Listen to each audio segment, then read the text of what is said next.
You caught me. G'day everyone, welcome to another episode on the RiverStyx server. Today, we're starting off in the shopping district. Now, this isn't exactly the shopping district that you know already. As you know, the main shopping district is over here, but it's literally just behind here. So I'm just expanding it a bit.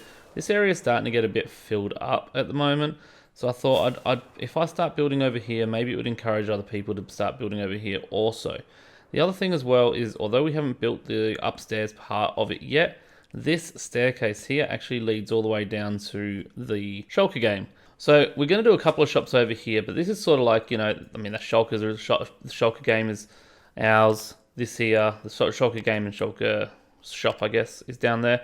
This is obviously going to be my next shop, and then Billy Bob and I have teamed up on something as well, which is going to sit somewhere over here. So it's going to be sort of, this whole area is not going to necessarily just be ours, but we're going to start building off over here, and that'll be a good way to bring it all together. Now, over this way, you'll notice that there's a staircase going down. It's not decorated or anything like that, I literally just dug it out.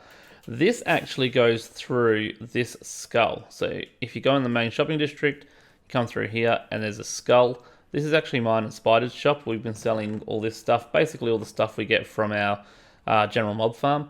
We put that in there early. It was never really meant to be permanent. So I think it's time to sort of move that a bit now. And this will just give us a way to sort of get through from one area to the next without having to fly. So let's get into building this straight away, and let me know down in the comments if you can figure out what kind of shop this is going to be. And the slime is not an indication. They're just a really easy block to break instantly with your fist, and also just super fun to bounce around on constantly while you're walking around and when you're thinking. Sometimes, you know, when you need to think, you just jump around in circles. So I'm going to get into building this, and let me know down in the comments if you can figure out what it is before it's built. See you in a second.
Alright, so the building is mostly done now. We still need to do a little bit more. I'm going to make this thing up, this bit up here a bit wider, or a bit taller, should I say. Right now it's 3 tall. I'm going to make it 5 tall, move the lights up 1. I just think it looks a little bit too narrow for the building. It just sort of, I don't know, I just don't think it sort of fits in as well as I'd like it to. And there's definitely something missing here, but I think by the time I put the name in, it'll, because I'm just going to write that up in letters, I think it'll look a little bit better. But we'll have a look at that, and if we have to add something here, we will. Not to mention, we can always add trees and things like that. But here we go, inside. We got this epic roof with a giant ball of redstone hanging from above. All these cauldrons, which are quite a lot of iron. But yes, and then we got this floor. Now this floor is absolutely amazing. I got this floor design, or this original floor design, from a Reddit user named Idrea. I reached out to him, asked him if I could use it in my world, and he said yes. Now I've made a couple of small changes. Basically his floors that he creates are all 9x9. So if you're looking at this centerpiece, it's an exact copy except for this block here and these blocks here. I had to add a bit of lighting. And then these corners are sort of like a bit of an adaptation of a couple of different ones that he's got, and then I've just sort of added my own little thing to it. Now these, in here, all of his designs, they're meant to be flat floors. I basically put a torch behind this piston just to sort of raise it up, just because I figured it'd look really good if we had all of our products sitting up high on a piston like this. So when customers come here, they can just open it up, have a look inside the shulker box, and select what they want. And I thought that would be a really cool little feature, because if you haven't worked it out, this is a redstone shop.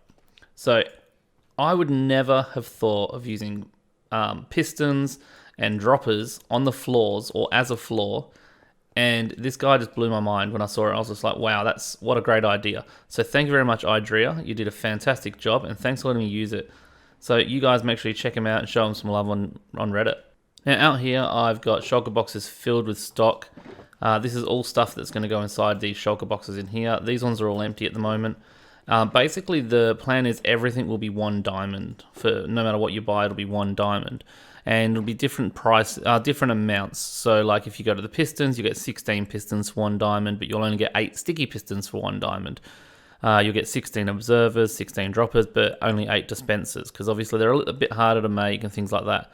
So that's sort of the idea in here. I've got the prices worked out already. I've got them all written down on a spreadsheet. So I'm gonna go stock all this up now, and I'll be right back. Okay, and we are fully stocked now. So as you can see, basically everything's in here. It all just says 1 diamond for 16 for these ones, and these are 1 diamond for 16. We've already had a couple of customers come through. 1 diamond for 8. So basically they've got little glow item frames hanging off each thing with a couple of items in it, so they know what's what. So if they want target blocks, and go, oh, they're here. I know that we've already sold some note blocks, and we've already sold some pistons, as you saw before. But yeah, so this is all done now. So from the inside, it's done. I've got this awesome, gorgeous roof that I absolutely am in love with. On all 4 sides, we've got the reds written there. And then we've got, like I said, if you remember, I mentioned that I was going to make this band here a little bit thicker. I've thickened that out now. It looks a lot better. It looks a lot more suiting. And I just added a couple of little strips to the top as well, just to sort of wrap around. So that's just on 2 corners. But no matter which side you look at, you'll always see them. So they sort of fit in nicely. Now the pathway, you might have noticed the pathway's moved. This pathway originally came straight along here, straight across the front door. And I didn't want it to be that close. It was pretty much these 3 that were the part of the path. I didn't really want that. I also don't want perfectly square, straight paths, because it looks a bit like boring if you do that all the time. So I've sort of built this out here and then comes back around. I've had to tuck it back in, because this is still the staircase to the shulker game that we still need to decorate. But I'm still just waiting for Spider to come on so we can finish that off. So it just comes to a dead end, because I'm just trying to encourage people to build over here. So hopefully they'll just continue the path when they need it. I've also connected the path up, so if you look this side, it comes down here, and it sort of comes over here. And then there was a jetty over here that actually ended pretty much at this spot here. And I've just continued it on. It's not perfect. It's not a seamless thing, but it's something enough to sort of connect it from the normal shopping district to the extended part of the shopping district. And you can just sort of see there's a pathway that goes non-stop all the way along, and away we go. So it's pretty good. And then I've also extended, I've got the little T-junction over here to sort of encourage people to also, you know, not just work off one path, but others. Okay, now that that's done, I need to go head over this way towards the world spawn. Now, if you remember, it was quite a while ago now, one of the earlier episodes, we signed up for a game called Headhunters. And basically the premise of the game was that you had to collect people's heads by PvP, traps, and all sorts of other ways. And there was a little game that was created. Pretty much we had to collect them, put the heads in the barrels, and whoever had the most heads was the winner. And today, the winners have been announced. Back at my Trick or Treat game, what I didn't show on camera was that when you'd set your spawn on the bed here, for instance. Let's say this was the bed. You'd set your spawn, you'd go in, you'd die, and every time you died, you would spawn on this spot right here. And if you look straight up from there, there was a dropper with bits of paper saying you owe Sim 1 head. So basically what it meant was that every time someone used my Trick or Treat and died, they had to give me their head. And some people, like Bavengo, went in there 22 times, or died in there 22 times. Some people didn't hand in their heads in time, so I didn't quite get those, but I got a couple from Zergo, I got a couple from Cheron, and I got a few other people as well. But as you can see, I got quite a lot. That was sort of my trick to try and win the game. And now we can check out the scoreboard. And just as I thought, I smashed it. So let's have a look at our prize. So everything in this barrel is ours. Everyone else who participated, they all got a diamond block. So if you haven't already picked up your diamond block, guys, come out here because it's just sitting here. You got plenty there. And then you got people like, so Fajiki was, I think, 3rd, if I remember correctly. So he got a few extra things as well. So he got more than just a diamond block. He got a beacon, a couple of shulker boxes, some diamond blocks. I believe that Billy Bob has already been down here to collect her prize. I think hers was very similar to this, but she got a couple of beacons and things like that. So let's have a look and see what I got. Are we ready? Boom.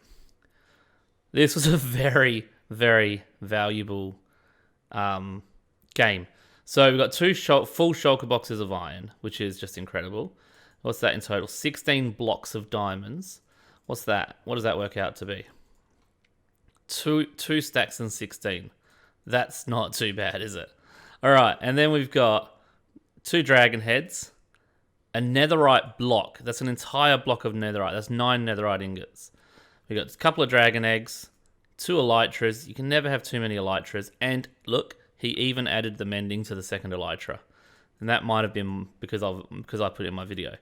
We've got 28 shulker shells, so that'll be 14 shulker boxes. And that's 8, yes, count it, 1, 2, 3, 4, 5, 6, 7, 8 beacons. I mean, look at that. For a prize, that's pretty incredible. So, thank you so much, Bavengo. You absolutely smashed the game. You created an awesome game, and you created some incredible prizes that I would never have actually expected. So, let's go take this back to our base, and let's go do something else. Alright, so now we're going to head over to the tree farm over here.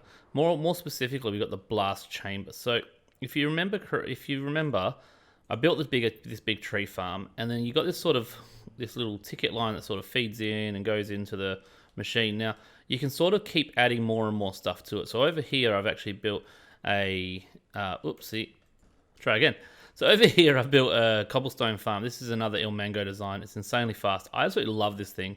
So the way this one works is basically it's going to push the pistons down one at a time. So this one will go down and it will push the row of cobble along by 1 block. And then this one will go down and it'll do the same thing. That one will do. And it'll just keep going all the way down until it feeds it over here. Then over here, we've got some smart pistons. And the smart pistons, if you remember, are just basically as soon as the block goes in this spot, it'll just push it along, or the same as on this spot here. And then all of this stuff just basically gets fed around. You can see that the cobblestone has started going through there as well. It's obviously still filled with logs from the last time I used it. Now, if I turn this on, you'll see it at work. And you'll just see basically one side goes, then the other side goes. Then the first side goes again. And if you look here, you can see that one's going, then this one's going. And it just feeds around super fast. Got to try and be careful where I jump. But yeah, you can sort of see it sort of goes in, gets split up, and then it ends up going into that big pile there. So I built that off camera because it's just a small little build. And I needed all this. I needed some cobblestone to basically build all the redstone components. So yeah, but today we're going to add the next part to this giant blast chamber. So Ilmango is designed again. This is going to eventually be in a tower, and I'm going to have to put Ilmango's name on it, I reckon, or at least call it Mango Tower or something like that. But basically, so the design we're going to be using is an Ilmango design. It is a concrete farm that produces 20 or converts 20 concrete into concrete powder every second. Now, I've been using this tiny little thing here to convert my concrete. So pretty much all I do is I stand here, I look at the torch, I put down my concrete powder, and it sort of powers it along. And as it hits this water, it converts it. And this sort of works okay, but it is only working roughly 5 per second. So a little trick that Ilmango explains in his video, which I'll see if I can demonstrate here. Give me a second. All right, so if we grab blocks and we hold down the right clicker, all right, you can see that we place blocks. It actually places 1 block every 4 ticks, okay? Now, if we do the same thing again, all right, but this time what we're going to do is we're going to rebind our key. So we're going to go controls and we're going to key bindings and right click. All right, we're going to change that to, let's just change it to right shift for now, okay? So what will happen now is that when I walk backwards, you'll notice that I'll be placing blocks every single tick. And you can see I can't even walk back fast enough. So what it basically means is if you can place them every tick, you'll actually be placing 20 blocks every second because there's 20 game ticks in a second. Now, the problem with that is, if you want to start placing 20 blocks every second, all right, redstone basically uses every 1 redstone tick is 2 game ticks, which basically means you need to double the speed of redstone, which you would think isn't possible. But by using a similar sort of trick to this here over here, where it works one side and then the other side, then one side, then the other side, you can actually get it to sort of form pretty quickly. And this is a fast, smart piston over here. And it extends and retracts in the same tick, which pretty much means that you can actually pump 20 a second through this line. So let's go back to the base and go grab the materials. I've got all the materials ready to go. And then we'll jump into a quick time. Huh? What's that? What is this? A token of my gratitude to Sim for his hospitality and help. Who left this here? This is absolutely stunning. Look at this. And, I mean, you know, it's got some diamonds in there as well. So, have a look. Wow, that's a lot of diamonds too. We're doing alright for diamonds today, aren't we? 3, 4, 5. That's 24 diamond blocks. Or 3.5 stacks almost. Plus my 3 heads from Halloween. Oh, he found the he found the loophole. I never actually said your own head. I just said any head. Well, I just said a head. You owe me 1 head, which I'll explain in a moment. Oh, and so that's another thing. Ticken's back. Ticken never actually never died. He just ran away. His lead broke and he went running. He must have been scared of all the booms and bangs. So yeah, but if we come back here, I'll show you this while we're here. Got the dropper there, and yeah, you can see you owe Sim 1 head. So I had a bunch of stacks of paper. So every time someone spawned in, they'd spawn, like when they triggered the game and they lost. So that's a loss. You can see it's dropped a bit of paper. So when they die, they spawn back in, and they spawn right here, and it's sitting there in their inventory, which I thought was a pretty good way of getting extra heads. All right, so let's add these diamonds down to our stash down here. That's really awesome. I'm going to figure out who that was. All right, so here's all the materials already prepared for the farm. So I'm going to head over there straight away. Let's jump into a quick time lapse, and I'll show you how it all works once it's done. All right, so the concrete farm is now complete. We have it all here. So simply put, all we have to do is stand here, as I mentioned before, bind our key, and start placing them. It'll then basically pump them all out. They'll go on both sides, and then they'll explode from the TNT. At the moment, there is no collection system. As you can see, it just all falls straight down onto the floor, but that's fine for now. So what we're going to do now is we're just going to rebind our key. I'm just going to go with, let's go with G, because I don't think that's used for anything else. No, it doesn't look like it. And all we need to do now is, let's just eat so that I don't starve while I'm in there. I'm trying to right click, it's not working. I'm trying to work out what I'm doing wrong. It's G. So we're going to turn this on. These droppers are going to start shooting white concrete at us very rapidly. Now the correct way to do this, is to basically have something else fill in all your inventory slots except for one. And the beauty of it is, it means that these droppers can actually pump out different colored concrete. It doesn't matter. But for now, we're not going to do it just because while I'm still getting used to it and because there may be some lag, quick warning for everyone, while I am placing all these and I'm just getting used to it, it's going to probably have a bit of build up at my feet. And just to be sure, good luck. Thanks, Sharon. And yeah, so just to be sure, I'm going to basically make sure that I've got the best possible chance of making sure I don't lose anything. So let's start it. So this is going to be coming out real quick. I'll aim at that block there. And as you can see, if you look at down the bottom there, you'll notice that the numbers are going down very quickly. But yeah, I am still picking some up because you can see every now and again that sort of is slowing down. So there is a bit of lag happening that's sort of slowing it down. So I'm not going to get the full 20 per second. Every now and again this front one just fills up. But let's just stop there for a moment. It is so loud. So as we can see, basically this whole side over here is all white, which is what we expect. But this side over here isn't. So what's happening is when it's sort of going too fast, that first one and the last one are getting the extra ones, but the middle ones aren't. It's sort of skipping them. There's not really a whole lot I can do about that. That's basically all just lag related. But as you can see down here, we have, in that very short time, all of that concrete converted. Hang on, there's some powder in here. Okay, so all of that concrete anyway. Now, I know I didn't do the yellow and magenta just then, but they were already there. Oh, I can't. I'm trying to take off, but my key's on the wrong one. I know there was yellow and magenta in there, but that's just because there was already some in the system over here, and the whites pushed it out. But that sort of gives you an idea that in that very short time, we basically converted, let's call it about 3 and a bit stacks of concrete, which is, I think, fantastic, to be honest with you.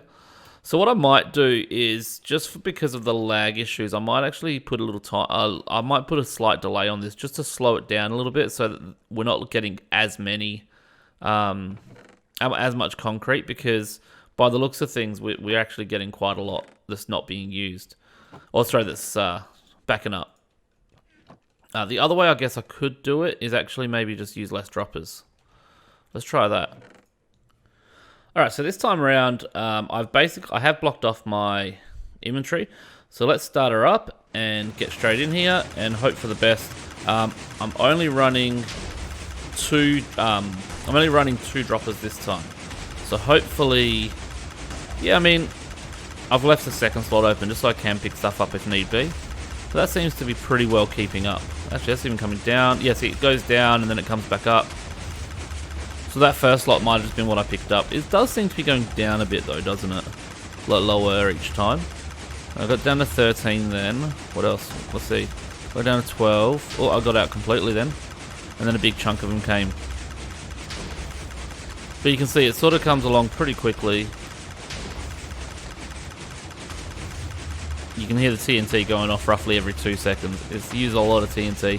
But this one does use TNT duping. Normally I'm against TNT duping. I was originally going to connect this up to my other blast chamber, the one that does the 240 items with each TNT. But I've decided against that for now, just because I couldn't actually figure out a good way to move the blocks into it quick enough. Because this goes so fast that I just can't keep up. But now that it's going about half the speed, that's probably not too bad. Yeah, see, this is keeping up alright. So maybe I'll just keep it on 2 droppers.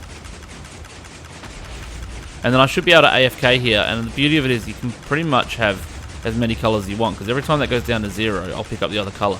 I'm just not sure I'd trust it so much because of how it does lag behind a little bit. So I might just do 1 colour at a time. Which is a bit of a shame. You know, but it is what it is. Alright, so let's just chuck a quick storage system on the bottom of this. I was going to go like automatic sorting on this, just because it kind of would have been nice to have everything sorting through itself. But the problem with the 20 items per second is so fast that basically no sorting system will be able to keep up with it. No regular sorting system, not without having to have multiple bays. And I'd like to try and avoid multiple bays anyway. So I think what I'll do is I'll just put one mass storage system that'll just collect everything, and then we'll just have to hand sort it. In most cases, when we come out here to use it, I'm just going to be basically converting 1 or 2 colors anyway, so it's not that big a deal. So essentially, a hopper can only transfer items 2.5 items per second. And if I'm doing 20 items per second, I'm going to need about 8 hoppers. So just to be able to collect the items. So pretty much, we'll probably just do a line of maybe 10 or 12, just to be sure. And then we'll have, we'll just have it basically on an ice path, and might even just do a loop or something like that. We'll figure that out as we go. So I'm going to get into that now, and I'll be back in just a minute. And we're done. So it's pretty basic, like I said before. It's a pretty basic system, sorting system. But pretty much, I run the system, the items fall down here, they come across, and they go around this little loop. Well, as they come over there, I've used a little trick that pretty much everyone knows by now, but I'll explain it just in case you are not aware of it. But basically, if you have items go up against, say, a chest, the items will actually sit right on the edge here, over the top of the chest and the hopper at the same time, even if it is only just by 1 pixel. And it basically allows it to still travel at the same speed as the ice, but it also allows for the hopper to still pick it up. This wall is just here just to stop them from, if they do go off course, they really shouldn't, but if they do go off course, the wall itself will catch them and it will make sure that they just stay in the hopper. Now, they'll just sit there until they've got room to go in, so you could also always lose stuff, but it would be extremely rare. I've then left this last spot here open. It's literally kind of like an overflow, but I didn't want to like throw it into lava or anything like that, because it's all concrete and I want the stuff. Now, I've just run the system quite a little bit, and I just sat there and I pretty much just converted. And as you can see, like I said to you before, it's all just going to be mixed up, but the beauty of it is, it comes through multiple colors at a time, and it pretty much, what I found is the first 4 hoppers were pretty much keeping up. So if we have a look here, you can see that one's not got much. Now this one and this one do have a little bit, but that's only because this one got filled up, and did that one? Yeah, that one got filled up as well. So once those 2 were full, it had to go to the next 2. So pretty much I only really need 4 rows, but if it does overflow further, that's where these extra rows come in. It's just good if I need to do a large amount. Now, pretty much what I've done here is a full shulker box of every single color that is in the game. And I've also I just threw the shulker boxes off the edge as I was going. So if I grab those shulker boxes, as you can see, these hoppers are all filled up as well. But now I've got the fun job of putting everything into their shulker boxes, which isn't going to be that hard, because all I really need to do is walk up to a chest, and I can just basically go double click on, shift click on the oranges, and I put all the oranges into the orange chest. And because there's a full shulker box of each one, and let me just go sleep. Perfect. So because there is a full shulker box of each one, all I really need to do is go through these, find all the shulker boxes as I go, and just make sure I've got all the different colors out here, and I can go, right, I'm going to grab all the grays now, go to the gray shulker box, and I know that I should end up with a full shulker box when I'm done. If there's anything less, let's just say that hot was all full and I've just got 17, then I know that I'm losing items and I need to double check all the TNT and timings and all the rest of that. But yeah, so I'm going to go through and do all that now. I don't have the green shulker box here yet, so I'm going to have to put those green ones back. But I'll pretty much start going through here. I'll start collecting all the concrete. Then I'll have one shulker box of every color of concrete and a few extras of the white, because I use more white concrete than any other color. But sadly, that is all I have time for today. If you enjoyed the video and you think it deserves a rating, please hit that like button. And if you really enjoy what I make, then please make sure you subscribe so you don't miss the next video. Until then, I'll see you in the next one. Bye! Oh, I'm out of rockets. I should have thought this through a bit better.